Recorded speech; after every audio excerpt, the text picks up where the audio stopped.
Allah Azza wa Jalla berfirman mengatakan, "Wa ma min dabbatin fil ardi illa 'ala Allahi rizquha." Dan tidaklah satu binatang melata sekalipun di bumi ini kecuali Allah telah menetapkan baginya rizkinya. Dan baginda Rasulullah SAW juga pernah bersabda mengatakan, "Lau annakum tatawakkaluna 'ala Allahi haqqa tawakkulih, la razaqakum kama yarzuqut thair, taghdu himasan wa taruhu bitana." Seandainya kalian benar-benar bertawakal kepada Allah Azza wa Jalla, Allah pasti akan memberikan kalian rizki sebagaimana ia berikan rizki tersebut kepada seekor burung. Di mana burung itu pergi di pagi hari, siang hari dalam keadaan perutnya kosong, pulang di sore hari dalam keadaan perutnya sudah kenyang. Anak-anakku semuanya, yang jelas bagi diri kita adalah berusaha mencari dan mencari. Kalau memang itu rezeki kita, apa yang kita harapkan itu menjadi rezeki kita yang telah dituliskan oleh Allah Tabaraka wa Ta'ala, maka pasti akan kita dapatkan.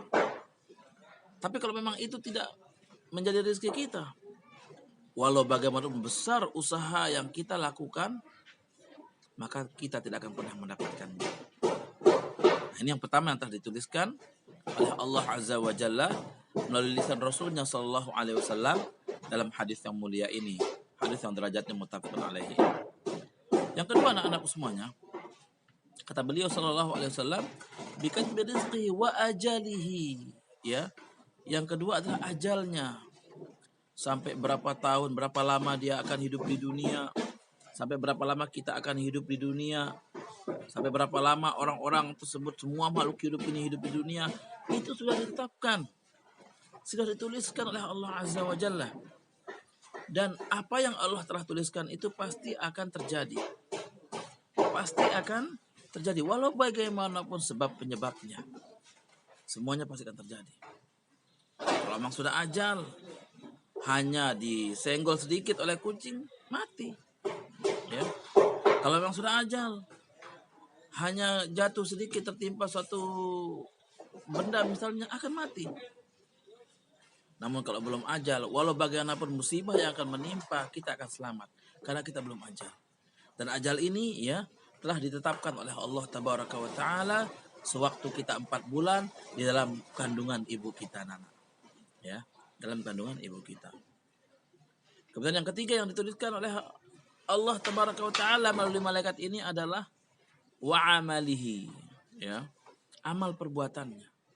Apakah itu amal baik atau amal buruk, itu telah dituliskan, telah ditetapkan oleh Allah Tabaraka wa Ta'ala.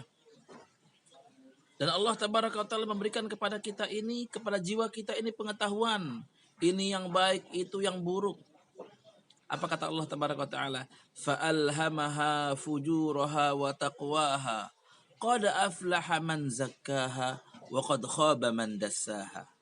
Allah telah memberitahukan kepada jiwa kita ini mana yang baik dan mana yang buruk. Maka berbahagialah, sukseslah, selamatlah bagi orang-orang yang memperhatikan jiwanya. Wa qad khaba man dassaha. Dan sungguh merugilah orang-orang yang telah mengotori jiwanya dengan perbuatan-perbuatan dosa. Sehingga anak-anakku semuanya, kita ini bisa memilih. Kita tahu ini adalah baik, ya. Allah Tabaraka Ta'ala beritahukan bahwa puasa, salat, zakat itu adalah kebaikan bagi kita di dunia dan juga di akhirat. Kita tahu itu. Meninggalkannya merupakan perbuatan dosa. Sekarang bagaimana sikap kita ketika kita menghadapi kewajiban ini? Apakah kita akan melaksanakannya dengan secara baik-baiknya, atau kita akan meninggalkannya dengan sia-sia seperti itu saja? Maka nanti pada hari kiamat Allah akan mintai pertanggungjawaban atas apa yang kita lakukan itu, anak-anak semuanya. Ya. Jadi Allah Tabaraka wa Ta'ala sudah menetapkan bagi orang-orang penduduk neraka misalnya, digampangkan bagi mereka untuk melakukan perbuatan-perbuatan dosa tersebut, anak-anak. Dan bagi orang-orang yang menjadi penduduk surga, akan dimudahkan bagi dirinya untuk melakukan ketaatan-ketaatan kepada Allah Azza wa Jalla. Dimudahkan bagi dirinya untuk mentauhidkan Allah. Dimudahkan bagi dirinya untuk menjauhi kesyirikan. Dimudahkan bagi dirinya untuk mau belajar membaca Al-Quran. Dimudahkan bagi dirinya untuk mau menuntut ilmu syar'i. Dimudahkan bagi dirinya untuk mengenal Allah Azza wa Jalla. Dijauhkan dari segala perbuatan-perbuatan yang berakibat menyeret dirinya ke dalam api neraka.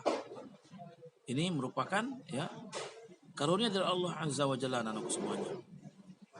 Makanya baginda Rasulullah SAW pernah bersabda mengatakan, "Man yuridillahu bihi khairan yufaqihu fid din." Barang siapa yang Allah Azza wa Jalla inginkan kebaikan atas dirinya, maka Allah akan pahamkan orang tersebut untuk memahami agama Islam. Allah akan mudahkan hamba tersebut untuk memahami agama Islam. Syaikh Al-Fauzan menyebutkan bahwa salah satu cara Allah memudahkan seseorang memahami agama Islam adalah dimudahkan jalannya menuju tempat-tempat majelis ilmu. Dimudahkan jalannya menuju tempat-tempat orang menuntut ilmu, anak-anakku semuanya. Oleh karena itu anak-anak ya, jangan pernah malas nih kita untuk menuntut ilmu. Nah, ini yang ketiga. Yang keempat, tempat kembali apakah di surga atau di neraka, itu sudah dituliskan oleh Allah Tabaraka wa Ta'ala.